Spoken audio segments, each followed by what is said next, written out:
There's nothing else you need. Morning, everyone. Thank you for joining us today and for braving the traffic and everything else that came across you this morning. The Economic Development Authority's monthly meeting. With that, I would like to have Mr. Moore call a roll, please. Yes, sir. Mr. Hines? Yes. Ms. Jiggets? Yes. Mr. Kelly? Ms. Link? Yes. Ms. Revel? Mr. Scott? Yes. And Mr. Thompson? You have a quorum. Just for the record, Mr. Kelly would have loved to have joined us today, but he is in Toronto, snowed in, and could not get a flight out for the last few days. So we can just note that he made every attempt to do so. All right. Before you, in your packets, you had the minutes of a called meeting on March the 20th, 2018. My observation, the chair would like for us to note a small amendment to the minutes. Commissioner Link was not able to attend that meeting, so when we take that motion, we'd like to make sure we make that amended motion. I am looking for first. I motion. Move. Second. Second. And that is motion with the amendment, correct? Correct. All right. Mr. Hines? Yes. Ms. Jiggets? Yes. Ms. Link? Yes. Mr. Scott? Yes. Motion carries. Next item for business for the commissioners is our monthly financials. I'll turn this over to Ms. Blackford. Yes, thank you. Thank you. As at March 31st, 2018, total net position was $13,668,389.56. Total revenues for March was $10,416.67. Total expenditures were $16,116.61. This resulted in a net loss of $5,699.94. On the recommendation of Mr. Kelly, cash held in escrow was invested in the purchase of 5 FDIC brokered CDs. These will fluctuate from month to month, so you will see that on the statement. But at the end, when it matures, then the estimated income is $20,120. Total expenditures for development properties was $940.50. Cash and temporary investment balance was $1,830,446.94. Grants available to be awarded was $235,244.13, and ending cash balance was $56,368.07. I did have the opportunity to speak with our treasurer. He offered no additional thoughts on the financials. I have a question. Sure. Yes, ma'am. Lisa, when you indicated what Commissioner Kelly referenced about the CDs? the CDs. Yes, CD. Are you speaking of what reference to when I had recommended that the restricted deposit? Oh, yes, that was, yes, based Yes, on your based on my recommendation. recommendation. Okay, Right. and then his further recommendation as to what type of what CD we instrument would we would be invest invested in. in. But this goes That's back correct. to my original That's correct. recommendation. Yes, That yes. we find a way Yes, to earn money on that restricted cash. that's correct, Okay. yes. Yes, and one that we as a body approved at the meeting prior to our retreat. Yes, that's exactly correct. Any further comments? Chair would entertain a motion. I motion. You have first? Second. All right. Mr. Moore? Mr. Hines? Yes. Ms. Jiggets? Yes. Ms. Link? Yes. Mr. Scott? Yes. Motion carries. Thank you, sir. Our next item is a piece of old business regarding the economic development website. I'll turn it over to Mr. Moore. Certainly, I will be brief. Good morning to everyone. Just wanted to let everyone know we have talked about it several times, and we brought it up in passing as well. If you were able to attend the most recent State of the City by the mayor, who did a great job at the State of the City, on your table was a thumb drive, and that thumb drive contained, actually on the thumb drive, our annual report. But listed on that thumb drive was also our new economic development website, which is accessportsmouthva.com. It's a completely separate website, our own identity, if you will, that talks about everything from certainly the boards and commissions that we staff, but as well as the incentives, the opportunities for businesses and so forth. So we are excited, and we see this as a great rebranding of economic development for the city. Thank you, sir. And I've actually checked out that website, and it is, it really is a first-class It looks great. website, and you and your staff are to be commended on that. I think it Very really navigable. does. Thank you. Thank you. It really does neaten it up and puts things out there for people to see, a little bit easier to find. I think it was very well done, sir. Thank you. Although Mr. If you haven't had a chance to look at the rest of the commissioners, please take a minute to look at that today. Yes, Madam. Although Mr. Moore says that the ED website is a separate, it is still a link through the city's website. Correct. Yes. It's a platform. It's a platform. Yes. Yes. Sorry about that.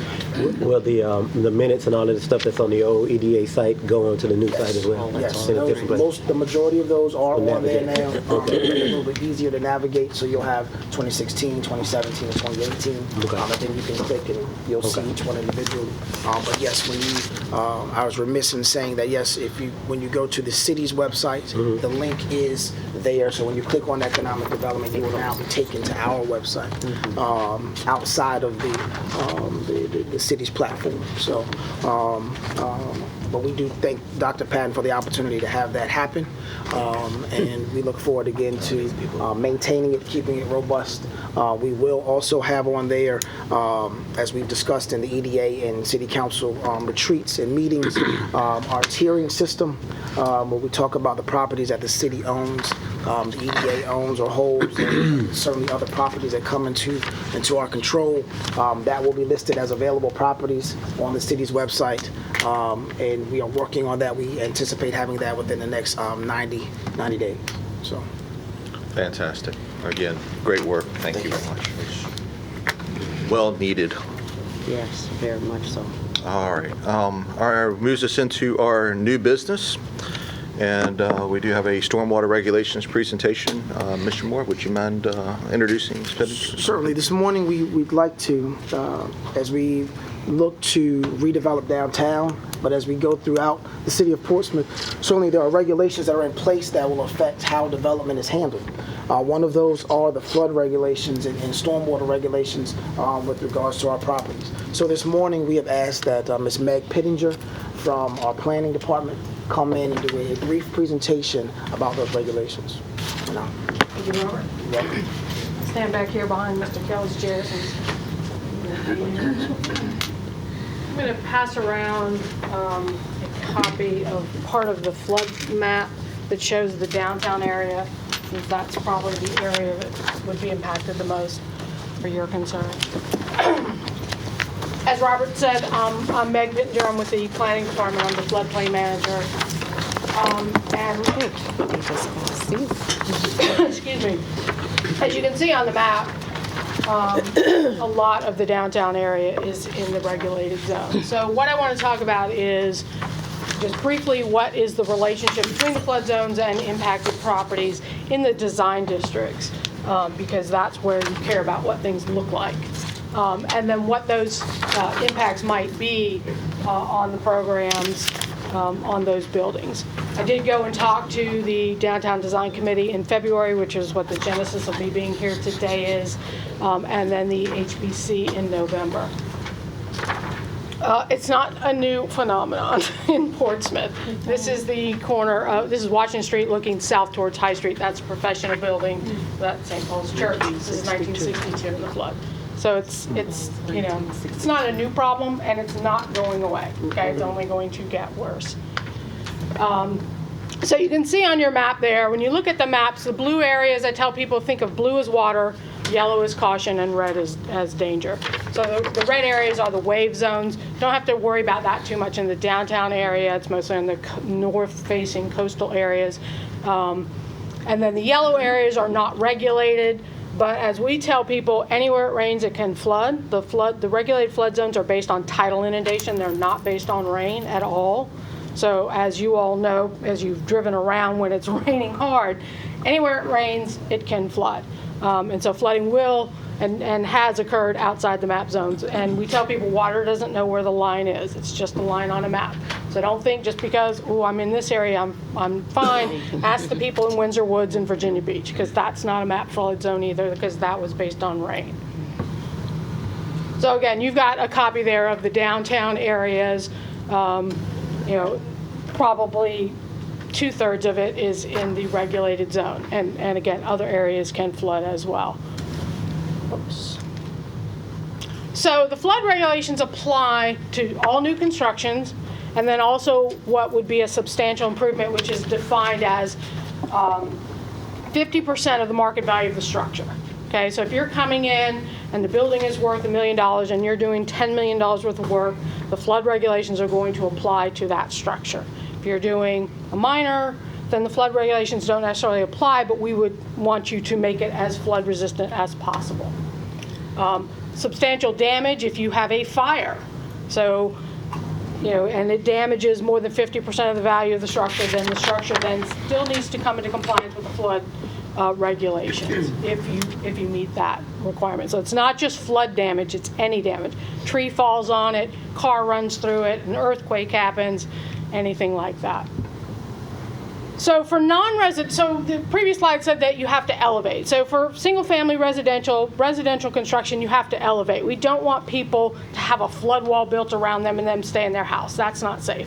But for non-residential construction, you do have the option to flood-proof. Okay, which means making the walls and everything below the flood level substantially impermeable to the passage of water. People say, what does that mean? There's actually an engineering standard. It's something like less than X number of inches of water over a specified period of time can go through. You got a big giant concrete wall that was poured in 1929, it's probably substantially impermeable to water.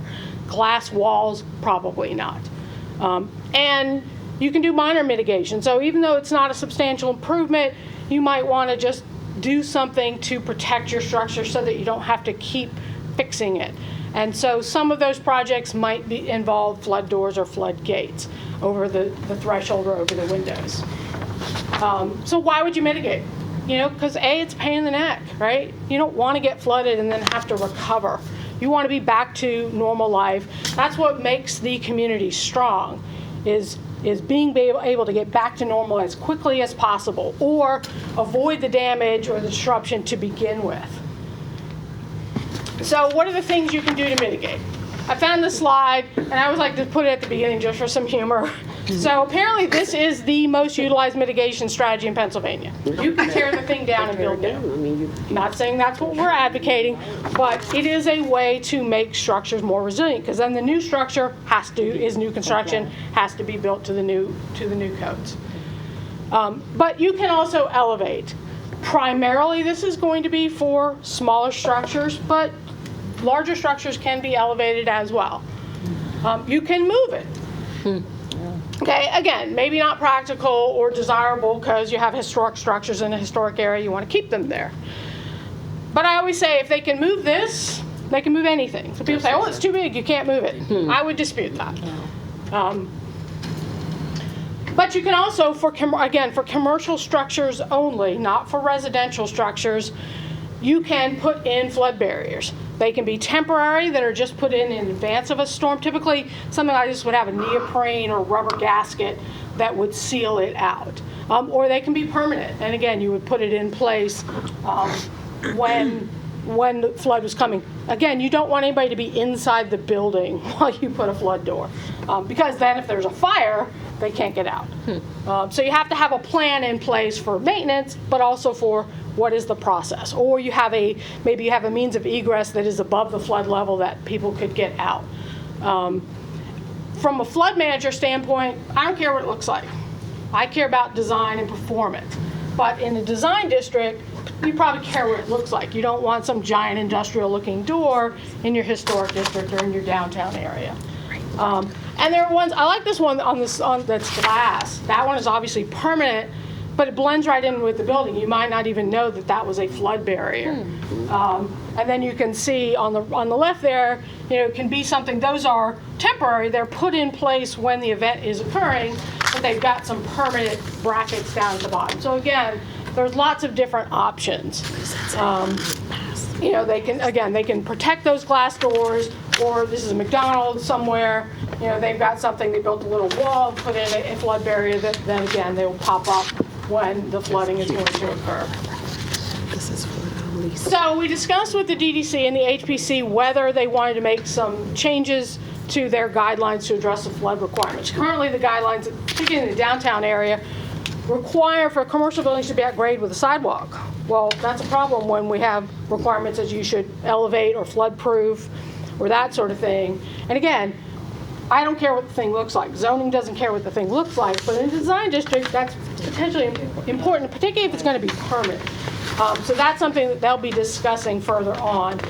So as part of that discussion, the request was made, could the EDA in their, it just went out of my head, facade improvement program, put money into that to help some of these businesses that might want to put in a flood barrier and have that be part of the program. Again, the flooding is not going away. It's only getting worse.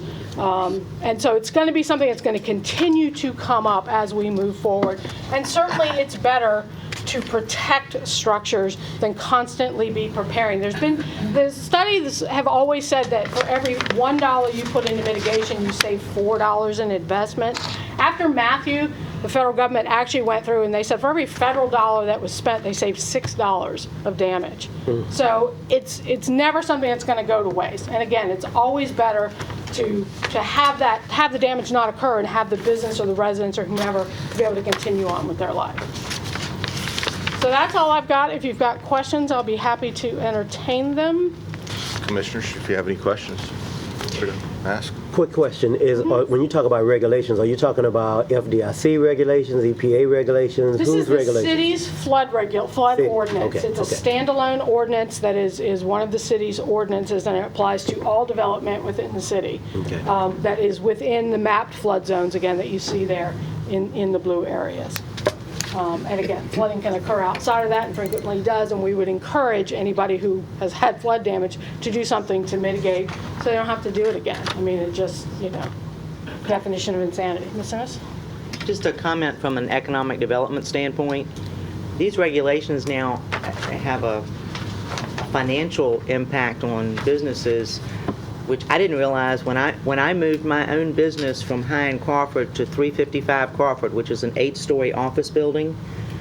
I couldn't get anybody to provide me with insurance for my office because my office was in a flood zone, even though I was on the 5th floor. I went round and round trying to find somebody to write my liability insurance because that was just after Matthew, and we'd had all the big national companies looked at a map and said, no, we don't write there.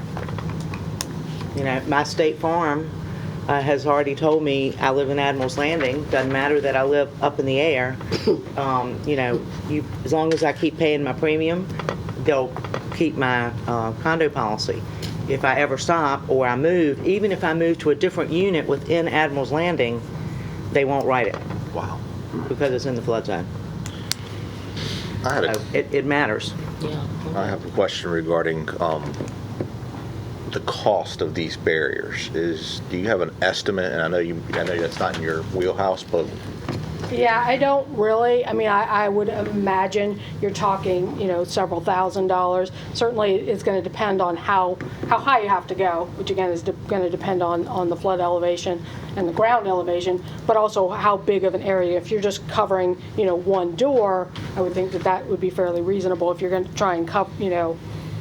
cover a larger area, it'd be a lot more expensive. But if you go down to the Seaboard building to Legend, that's why there's that little wall around there, because that's in a flood zone. Again, their walls are substantially impermeable to water, but they have a lot of openings. So they ended up building that little wall as a flood protection for them, because obviously they're not elevating that building, right? And people still need to have ingress and egress.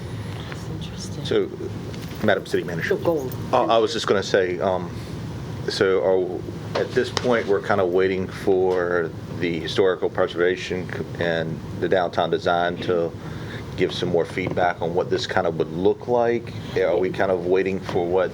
Well, I think it's kind of falls two into different their- things. I mean, I think you all can just discuss and decide whether or not you want your program to extend to funding that sort of thing. I don't know what types of things were funded in the past, but it probably isn't this.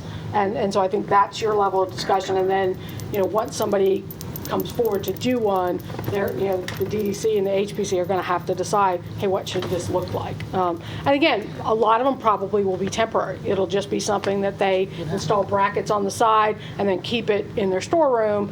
But again, they need to have a plan so that, when we had storm last night, if that had flooded and they didn't put the door out before they went, then it's kind of pointless.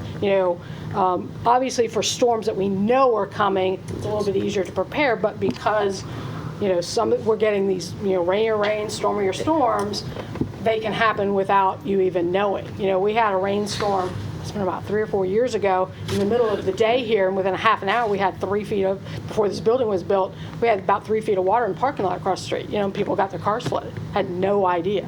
It was just rain, Unfortunately, we have this lovely river out here, but when it's high because of high tide or a full moon, then the way the storm drain system works, to give you a brief thing, is the stormwater pipes go out into the river, right? So they're out in the river, and when the tide is above them, the water can't get out, right? And that happens more and more. And again, when you have astronomical high tides and that sort of thing, it's even worse. So then when you get rain on top of that, there isn't anywhere for the water to go. You've created it's a bowl.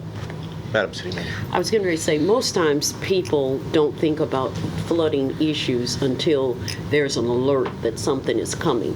However, we had a meeting yesterday, and Mrs. Pittenger was in the meeting, and we were meeting with a professor from Old Dominion University, Dr. Baer, who is looking at recovery. We know that a horrific something is coming. When, we do not know. But what we need to do as a city is to prepare, and that's what the conversations we are having and the kind of planning that we're trying to put in place so that we can have a recovery mechanism and a team. You can't get your team the day the hurricane hits. You have to do all that preparation far in advance. That's what we are doing. Most people are not keeping up with what's going on with our ocean and our climate. When you hear that the Atlantic Ocean, which, I can get there in a minute or two, that the currents have slowed down slower. The last time the currents in the Atlantic Ocean were as slow as they are was 1,000 years ago.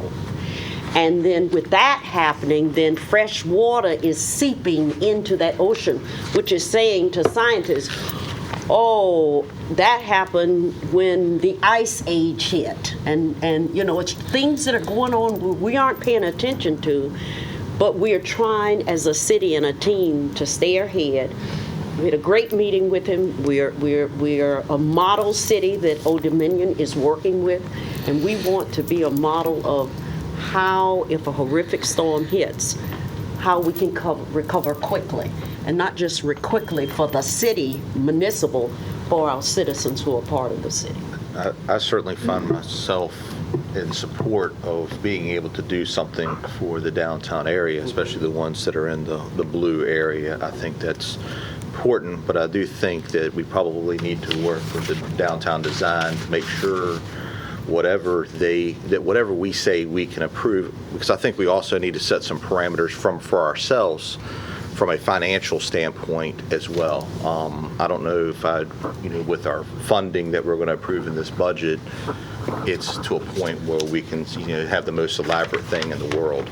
So I think, by speaking only as myself, I think it would be wise for us to have some sort of guidelines from them of what they would allow and what they will not allow. And then that way we can kind of set a benchmark of what our cost will be, so we can know what that type of program would look like inside of our facade improvement grant.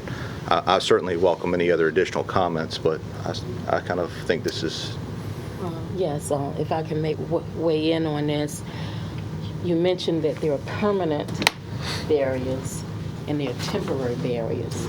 I guess I would make the assumption that it would be the permanent barriers that probably would come under design review versus the temporary barriers. Would that be a safe assumption? Probably, because, the one good thing about our flooding is this is not the Mississippi, so the water doesn't come and stay for a week, right? Water comes and it's for, a number of hours, maybe a day at the most. So yes, I would think that, the ones that are just going to be, temporary, so that they're not going to be out there most of the time. And again, I'm not on You're that not committee. design review, I'm right. not design review. I would think, yes, that would be less objectionable, because it's certainly not, not going to be out there the majority of the time, and just out there for, a day or so at the most. So yes, I don't think that part of it is going to be a huge deal, because again, most of them are going to be temporary, is what I think, just based on the existing infrastructure, because you're talking about potentially, a door or some windows that need to be protected. In most of these businesses, especially in the downtown area, because most of them are small, have small entrance ways. And typically that's all you're needing to protect, because again, these buildings that are older are substantial, they don't build them like that anymore, right? So that, they're walls by themselves are probably fine. They're masonry, they're concrete poured. Talking to somebody about the professional building, they're like, yeah, well, it's about 6 feet wide at the base or something, and poured in 1929. I don't think, again, we need to worry about water seeping through that, but you've got a doorway and you've got some windows that probably need to be protected. Thank you. And I concur with Chairman Hines. This is something I think our committee would want to look at. What the costs For are. the downtown businesses with some more information.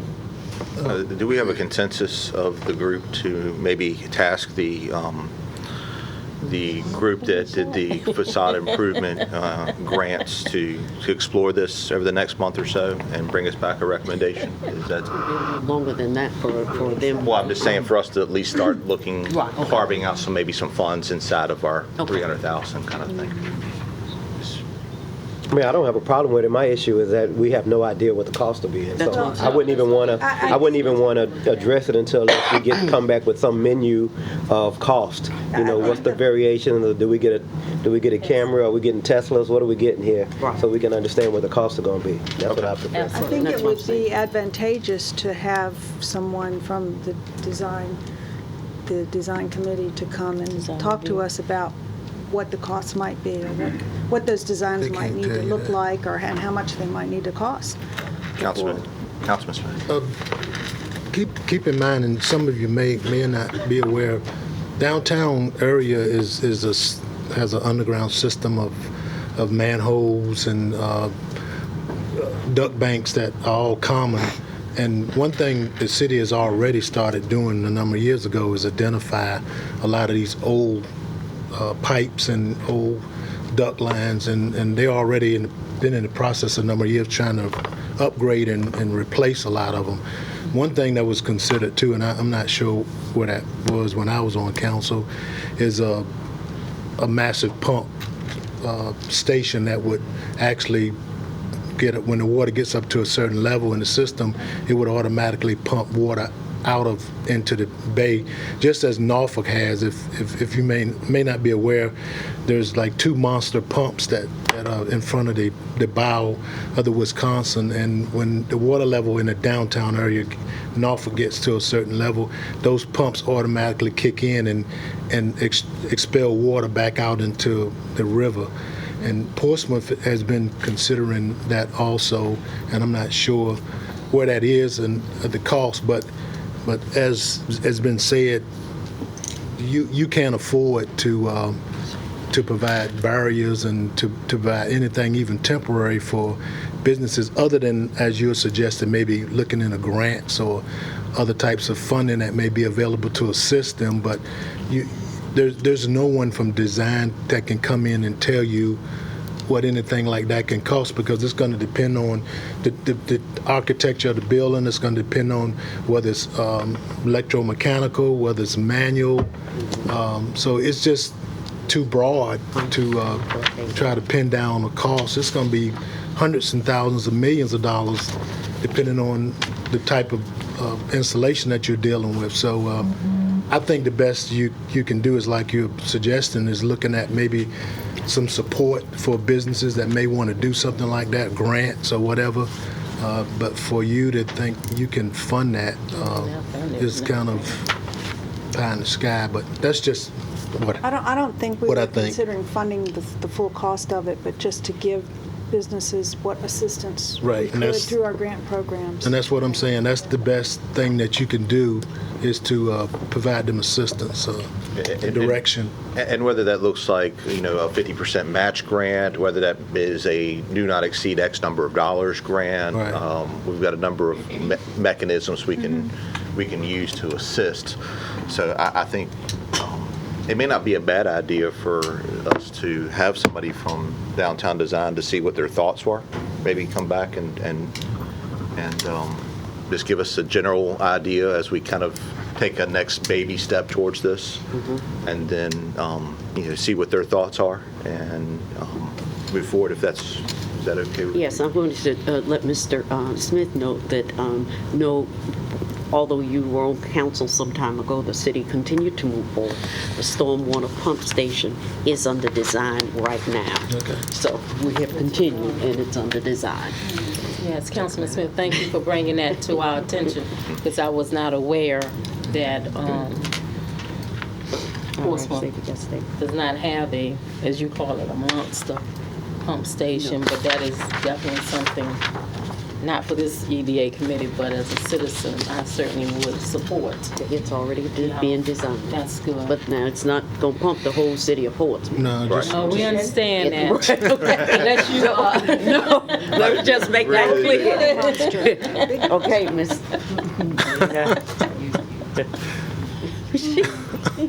All right. Okay. Thank you very much for the presentation. That was Very good. very good. And Mr. Moore, you want to reach out to your staff? Thank you. Sounds great. And Mr. Moore has agreed that he's going to reach out to the staff person Good, he will. and arrange that for our next meeting. Okay? All right, wonderful. Thank you very much for that presentation. It was very enlightening and very useful information. Our next item in our new business is our update from Devaris Real Estate regarding the EDA-owned properties. With that, I'll turn it over to Mr. Moore to introduce. Certainly. In the interest of time, what we will have is, we certainly have Devaris represented here by Mr. David Bickford, but in the interest of time, staff will go through the items, and if you have any questions, please ask. But I am happy to report that out of the 8 properties that the EDA has with Devaris, 7 of them are either under contract, pending contracts, or we are in discussions with prospects. The only property that we do not have right now under some type of contract or with a prospect is 3125 Victory Boulevard. That was a property that had a wetlands delineation that needed to be done that has been completed. So we are looking at how that property should be marketed. But to go down the list, 710 Lincoln, as you know, is under contract. We are in the final stages of the site plan. Once that is approved, we can go to closing. Let me stop you right there. Yes, ma'am. My understanding would be that we probably would be able to go to closing on that before July 1st. Yes, we should. That Okay. again, that's Which is just doing FY current year 2018. potentially. Yes, ma'am. Yeah, so- Yes, ma'am. Thank you. Certainly touching on another property. I'll skip around just a little bit, but another property that is under contract, similar situation, potentially could close before July 1, will be 3215 Academy Avenue. That is the former Churchland Library. That too is pending site plan approval. Once that is approved, we can move forward to closing. We have property 409 McLean. at McLean Street, as well as 700 and 710 Crawford. Those properties will be discussed later on this morning. And then we also have 3335 and 3345 Victory Boulevard. We consider those to be one property, 4 acres. We are talking with a national retailer about a standalone building who will have potentially their first location in Portsmouth. Certainly, based off confidentiality, we cannot tell you who that is until that happens. But we are working with these individuals. 3336 is the same way. A national retailer that is looking at a location on that 0.74 acre site there. And then 219 Pavilion. We are looking at, which is right outside our window here, adjacent to Massimo Zanetti. That too, we are discussing with a developer for a proposed design build project. Again, until we get to that point, we cannot tell you what that would entail. But we are excited about the fact that the majority, really all of our properties, are in some way, shape, or form in some type of economic development program. I can remember. Thank you. We can remember when there were times when we could say none of our properties are being looked at, but at this point, all of them are. So, with that being said, I stand for any questions. Certainly, Mr. Bickford is here as well to answer any questions. Thank you. Yeah. Hey, we're Thank you. enjoy working with you guys. It's been, That's- I think we got a lot going on. That's So, very positive news. Everyone's talking about Portsmouth. I see what you did there. Yes, sir. Commissioners, open up for any questions, comments? Sounds good. Mr. Moore, is it possible we can get people from Devaris? At one point, they gave us a much more detailed report back, number of contacts, all that type of thing. Is that something maybe we can send out for information that we can maybe gather over the next month or so we can just, when we establish this contract, there were certain things that we wanted to make sure we kept our finger on the pulse of these properties. Certainly. I'd like to be able to do that. It doesn't necessarily, in my opinion, I don't think I necessarily need it in presentation form, but if we can just, number of outreaches, things of that nature, I think would be We can put that appropriate for that. Yeah, Is that okay? It's not a problem. Sounds good. Thank you. All right, that's wonderful news there. We'll move on to our next item of new business, which is our nominating committee. It's come to the time where we have reached the end of our 2-year term of our officers, the chairman, vice chairman, and the treasurer. We go through this process usually every other April. When that time comes, the chairman will nominate a committee to vet officers for the next coming 2 years. And with that, I have reached out to Commissioner Scott and Commissioners Revel to head that nominating committee up.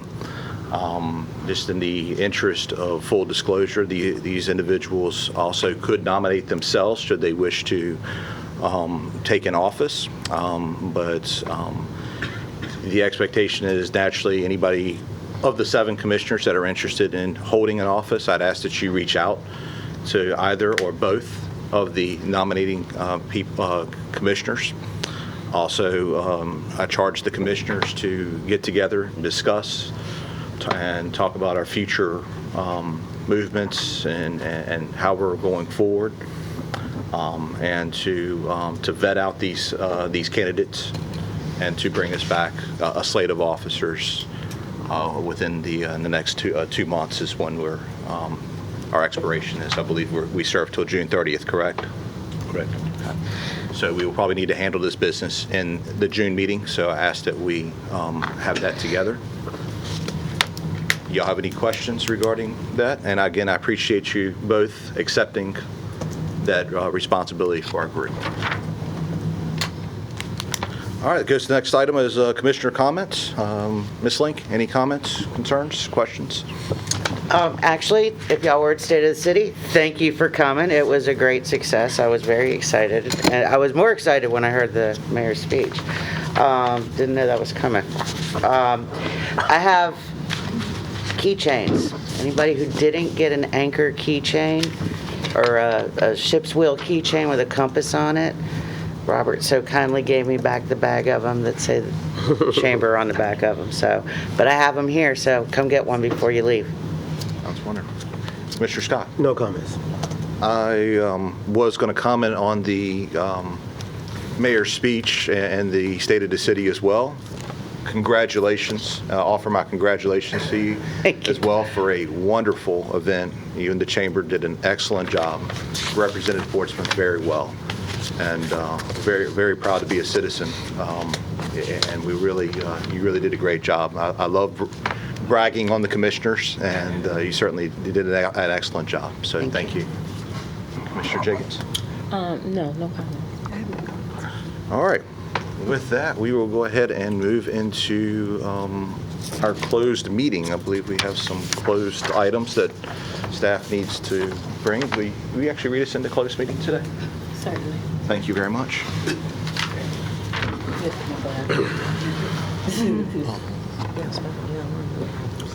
Resolution of intent to meet in closed meeting, whereas the Virginia Freedom of Information Act provides that the Board of Commissioners may hold closed meetings for certain purposes set forth in paragraph 2.2-3711A of the Code of Virginia 1950 as amended, and whereas in compliance with the requirements of the code, the topics to be discussed are set forth below, and the subparagraphs of paragraph 2.2-3711A authorizing discussion of the topics in closed session are set forth in parentheses after each topic. Now therefore be it resolved that the Board of Commissioners shall meet in closed meeting for the purpose of discussing disposition of publicly held real property interests where discussion in an open meeting would adversely affect the bargaining position or negotiating strategy of the public body, 700 Crawford Street, 409 McLean Street, 3, and for the purpose of discussion of consideration of the investment of public funds where competition or bargaining is involved, where if made public initially, the financial interests of the governmental unit would be adversely affected. Office space. Adopted this 17th day of April, 2018. We have a motion? A motion to close. We have a motion? Second. And a second? Mr. Hines? Yes. Ms. Jiggets? Yes. Ms. Link? Yes. Yeah. Ms. Revel? Yes. Mr. Scott? Yes. Motion carries. We're in closed Ladies session. and gentlemen, we are in closed session. Ms. Jiggets? Yes. Ms. Link? Yes. Ms. Revel? Yes. Mr. Scott? Yes. Motion carries. We're out of closed session. And that was Link and Revel who seconded. All right. We do have a need to amend our agenda and to add one item to the agenda. We have such a motion. So moved. So move, we have an Second. item. Okay, we have a motion, and we will be adding one item to the agenda, and the topic would be an office space or reimbursement to the city for the moving of the economic development staff with a committing of 1 year of up to $50,000. We do. That is the motion. Do we have a first? That I motion. motion? Second. Second by Revel. Mr. Hines? Yes. Ms. Jiggets? I abstain. Ms. Link? Yes. Ms. Revel? Yes. Mr. Scott? Yes. Motion carries. Okay. That leads us to our last item for business, which is the proposed fiscal year 2019 budget. We'll turn it over real quickly to Ms. Commissioner Jiggets, who diligently worked on the proposed budget along with Commissioner Kelly. And I'll turn it over to you, Commissioner Jiggets. Thank you, Chairman Hines.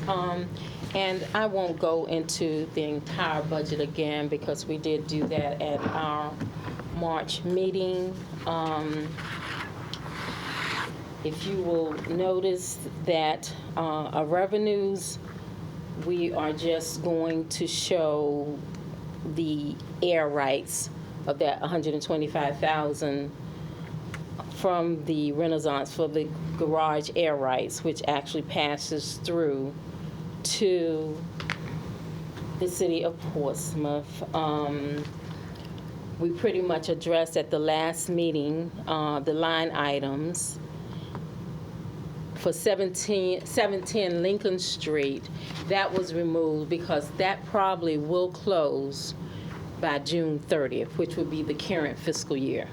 So we won't project on that.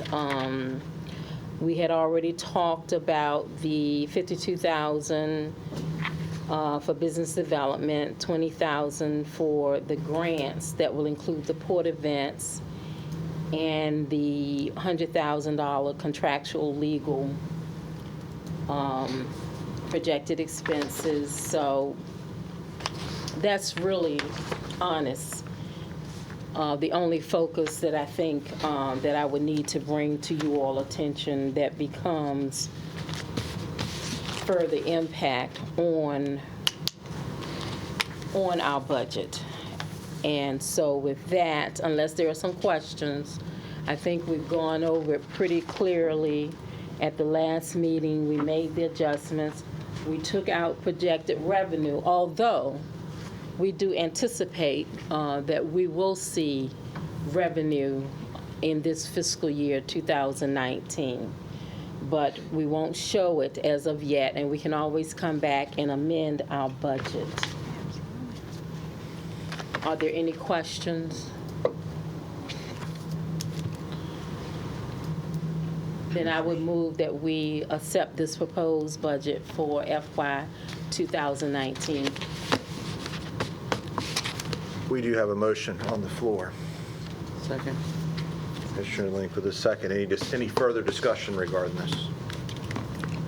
Does this budget include, and I may have missed that, does it include the 50,000 that we've discussed several times? It would be using the business development that has 52. On line That would be found in line 14 914? Yes, 14. at this particular moment, but Which we took it from that 2,000. Gotcha, I see. Okay. Thank which, you. again, I would like to encourage staff, if there's additional opportunities or needs, though, that they bring those additional opportunities and needs to us for other business development opportunities. We want to make sure you're out in front of people. I think that was the most, one of the biggest steps we took this year. So just because we're allocating those funds out of that particular line item, I do want to make sure we encourage you to bring other opportunities for that. We do have first, and I think Commissioner Link has seconded that item. Any further discussion? Okay. Mr. Hines, Absolutely, yes. Mr. Jiggets, Yes. Ms. Link, Yes. Ms. Rebel, Yes. Mr. Scott. Yes. Motion carries. All right. I believe that actually wraps up our business. Thank you very much to the staff and hanging with us through a lot of heavy hitting items today, and the commissioners, thank you very much. With that, I'll go ahead and adjourn the meeting.